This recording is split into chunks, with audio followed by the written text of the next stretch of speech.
The No Fate channel, checking in. On today's episode of Tightwad Tuesday, I'm going over 3 steps you can use to save money on your heating bill.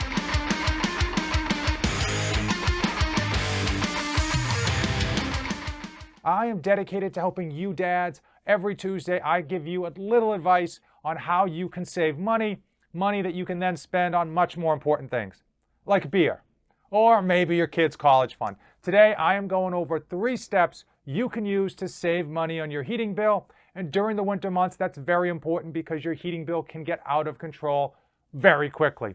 Tip number 1, the biggest tip I can give to you is to simply use less heat. If you don't use it, you don't have to pay for it. Unfortunately, even though this is a relatively obvious tip, many people do make a number of mistakes with it. First and foremost, they prescribe to an old school myth that they should leave their heat on when they're not home. Their thinking is that when they come home, that the furnace, their heating system doesn't have to work nearly as hard. That's 100% false. That it goes against the laws of thermodynamics and is just untrue. I would say when you leave the house, when no one else is home, you should lower the heat, if not shut it off. The only caveat to that in the wintertime is that you don't want your pipes to freeze. So personally, I set my heat when no one's home during the day to 50 degrees in the house. Most of the time at that temperature, the heat itself will lower, but it never actually kicks on. It never gets down to that 50-degree mark. And frankly, you want to be paying for the heat that you're using. Now, speaking of setting the temperature, if you don't already have a programmable thermostat, you should get one. I think everyone by now has a programmable thermostat. Speaking of programmable thermostats and using less heat, you want to make sure that you're setting your heat lower at night. As I mentioned, you want to pay for the heat that you use. At night, you're all bundled up underneath your blankets and you're not going to be using that heat. As an example, for this house, I lower the heat to 55 degrees at night because I don't want the pipes to freeze. It does tend to get colder at night outside than during the day, which is why it's 50 in the day, 55 at night. So 15 minutes before the latest bedtime, that heat cuts off, and then 15 minutes before the earliest wake-up time, that heat goes on. Again, you want to pay for the heat that you're using. Another easy way to save a massive amount of heat while you're home and enjoying that heat is to simply lower your thermostat. So many people don't realize how big of an impact 1 to 3 degrees off of that thermostat can have, especially over the course of a month. Keep in mind, the law of thermodynamics is not linear, so that 1 or 2 degrees is going to have a much bigger impact than you realize. Another way to use less heat that might work for some of you is to use space heaters. If you've got a large house, but everyone's gone for the day except for you, and you're in your office, it probably doesn't make sense to run the heat the entire day just so you can feel comfortable in your office. You might be able to save a lot more money simply by using a small space heater to heat up your office rather than using the entire heating system to heat up the whole house. Tip number 2 is to make sure you are getting your heat to where you are living, where you are going to be using it and enjoying it. Oftentimes with a heating system, there's a lot of waste and there's a lot of dead zones where heat comes up but stays stagnant against a wall and you don't feel it. So if your heat tends to come on but you don't feel warm right away, that probably means there's a lot of waste in your heating system. It's important that the heat that you're paying for actually gets to the area where you're living. Obviously, if you're like my family, you're not going to live up here against the walls, so you want to get that heat as far into the room as possible. First thing, if you have a vent like mine that's cluttered with the kids' stuff, make sure you get their stuff out of the way. Again, you want to make sure that your vents are as clear as possible to allow the heat to get into the room.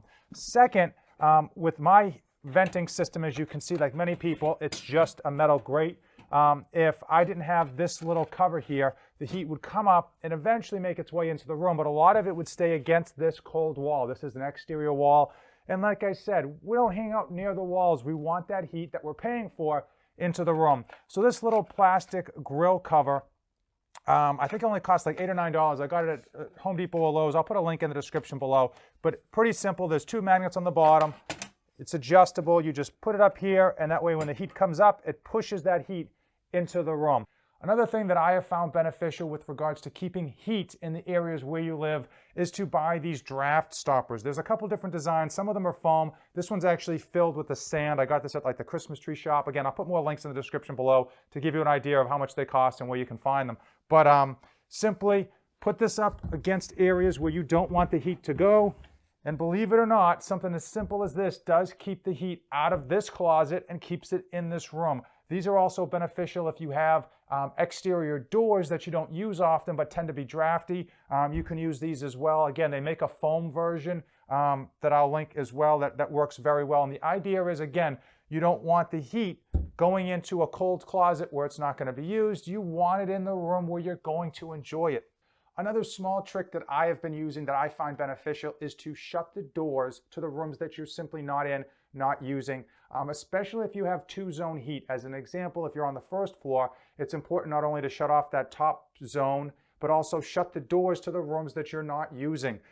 Again, you don't want the heat from the first floor coming upstairs and into these rooms because no one's using it, no one's going to enjoy it, and it's a waste of money.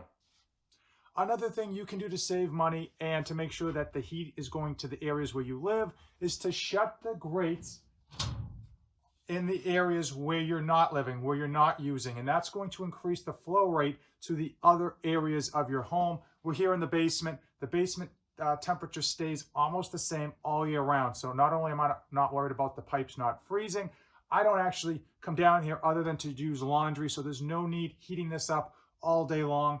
So you can quickly shut the grates. That's step number one. Another thing you can do is to cover them. Now this is a makeshift magnet cover that I just kind of made out of a product that I already had. You can actually buy these that specifically fit over these grates, and that's going to, again, further reduce any type of airflow that's going to come out. By shutting off this airflow, again, you're going to increase the airflow to the other areas of your house. You also want to do this with any vents that might be permanently blocked. As an example, in my living room, I have a vent that's right behind the couch.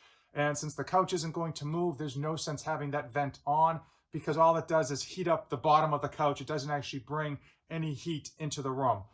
There's only a couple caveats with regards to closing vents. One, you don't want to close any vents that are in your bathroom because, of course, you want to make sure your pipes aren't going to freeze.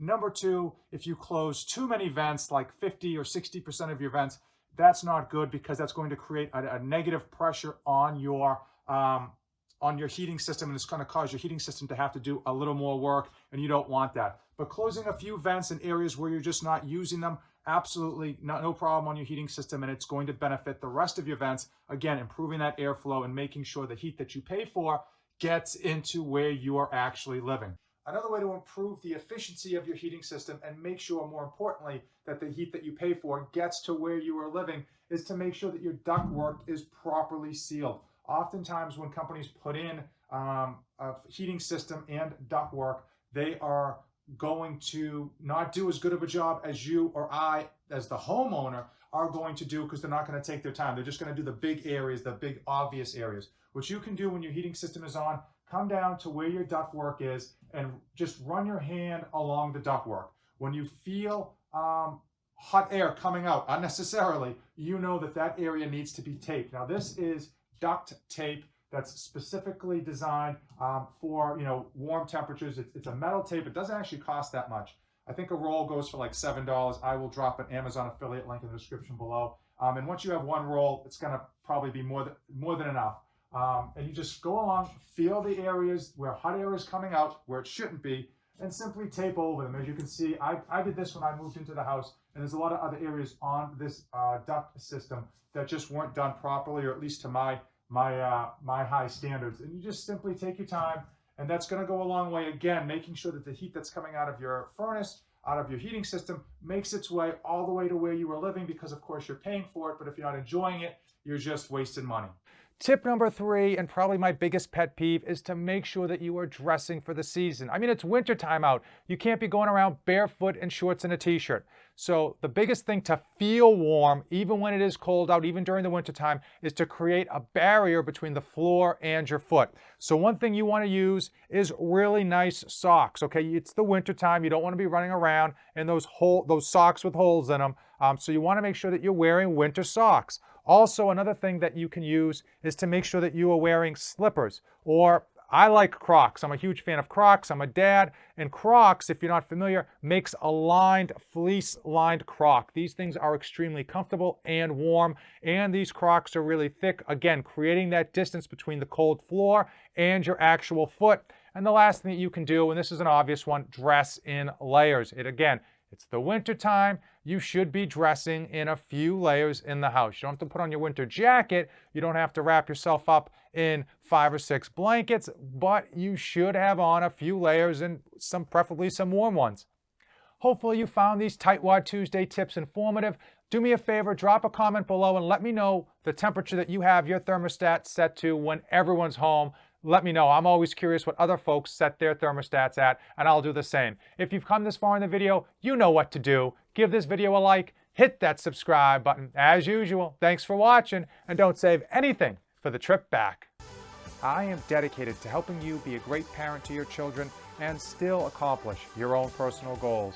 I provide ideas and insights to help you save time, money, and your sanity. 3 things that are in short supply for every parent out there.